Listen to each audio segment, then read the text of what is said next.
ഈ കാറിൽ വന്നിറങ്ങുന്നവനാണ് ഈ കഥയിലെ നായകൻ ദേവനാരായണൻ. മുംബൈ അധോലോക നായകനാണ് ദേവൻ. അന്ധേരിയിലാണ് ദേവൻ്റെ താവളം. ദേവൻ ജനിച്ചതും വളർന്നതും കേരളത്തിലാണ്. സ്വന്തമെന്ന് പറയാൻ ഒരു സഹോദരി മാത്രമേ ഇപ്പോൾ ദേവനുള്ളൂ. അപ്രതീക്ഷിതമായ അപകടങ്ങളാണ് പലരുടെയും ജീവിതത്തിൽ പുതിയ മാറ്റങ്ങൾ സൃഷ്ടിക്കുന്നത്. അങ്ങനെ ദേവൻ്റെ ജീവിതത്തിൽ മാറ്റങ്ങൾ ഉണ്ടാക്കിയ അപകടമാണിത്.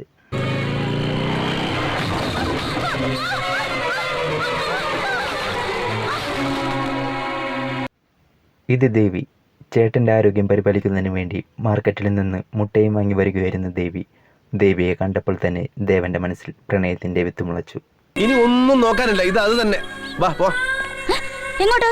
രജിസ്റ്റർ ഓഫീസിലേക്ക്. എന്തിനാ? കല്യാണം കഴിക്കാൻ. ഒരു മിനിറ്റ്, ഒന്ന് ഫോൺ ചെയ്തോട്ടെ. തിരക്കില്ല.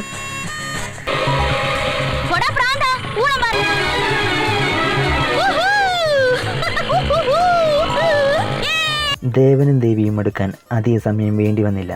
പിന്നീട് അങ്ങോട്ട് പ്രണയമായിരുന്നു. പ്രണയത്തിൻ്റെ പെരുമഴ.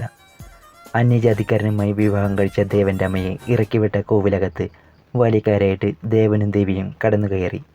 കോവിലകത്ത് നിലവറയിലെ അറയ്ക്കുള്ളിൽ കോടിക്കണക്കിന് വിലയുള്ള നിധി സ്വന്തമാക്കാനായിരുന്നു ദേവൻ്റെ ശ്രമം. കുട്ടിക്കാലത്ത് ദേവൻ്റെ അമ്മ ദേവനോട് പറഞ്ഞു കൊടുത്ത ഒരു മുത്തശ്ശി കഥയായിരുന്നു ആ നിധിയുടെ കഥ. പക്ഷേ ദേവൻ അത് യാഥാർത്ഥ്യമാണെന്ന് വിശ്വസിച്ചു. ഇതുപോലത്തെ പഴയ കോവിലകങ്ങള്, മനകള്, വലിയ വലിയ തറവാടുകള്, അവിടെയൊക്കെ നിധി കുഴിച്ചിടാറുണ്ട് പഴയ കാരണവന്മാരെ. ചെറുപ്പകാലം തൊട്ടേ അങ്ങനെ കേട്ടിട്ടുണ്ട്, ഉണ്ടാകുകയും ചെയ്യും. കോവിലകത്തെ കാര്യസ്ഥന്റെ വാക്കുകളും ആ വിശ്വാസം ഉറപ്പിച്ചു. അതിനുവേണ്ടി തന്ത്രങ്ങൾ മെനയാൻ ദേവൻ തുടങ്ങി.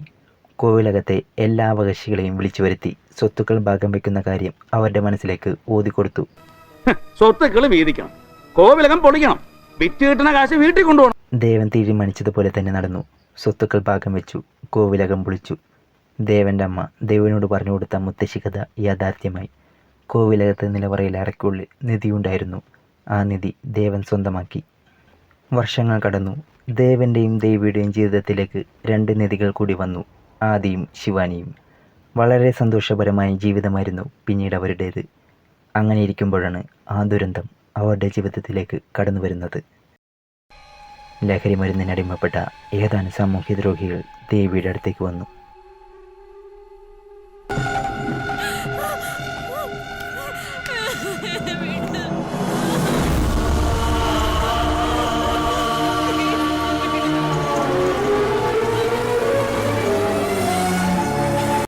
അവർ ദേവിയെ അതിക്രൂരമായി പീഡിപ്പിച്ചു.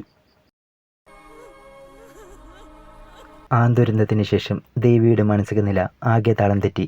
സ്വന്തം ഭർത്താവിനെ ചതിക്കുകയാണെന്ന കുറ്റബോധം ദേവിയെ ആത്മഹത്യയുടെ വക്കിൽ വരെ എത്തിച്ചു. ആ തീരുമാനത്തിൽ നിന്നൊക്കെ മാറി എന്തൊക്കെയോ കാരണങ്ങളുണ്ടാക്കി ദേവി ദേവനിൽ നിന്നകന്ന് മകളെയും കൂട്ടി ചേട്ടൻ്റെ അടുത്തേക്ക് പോയി. ഇത് ദാസ്, ദേവിയുടെ ചേട്ടൻ. ദേവിയുടെ മടങ്ങിവരവ് ചേട്ടൻ്റെ മനസ്സിനെ വല്ലാതെ വേദനിപ്പിച്ചു. ദേവിയുടെ ഈ അവസ്ഥ മറ്റാർക്കും വരാതിരിക്കാനും ദേവിയെ ഈ അവസ്ഥയിലാക്കിയവരോട് പകരം ചോദിക്കാൻ ചേട്ടൻ തീരുമാനിച്ചു.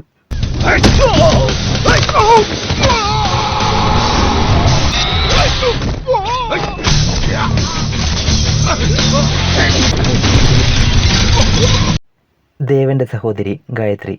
ദേവനും ദേവിയും തെറ്റിയ അതേ സമയത്ത് ഗായത്രി ഭർത്താവുമായി തെറ്റിപ്പിരിഞ്ഞ് ദേവന്റെ അടുത്തേക്ക് വന്നു.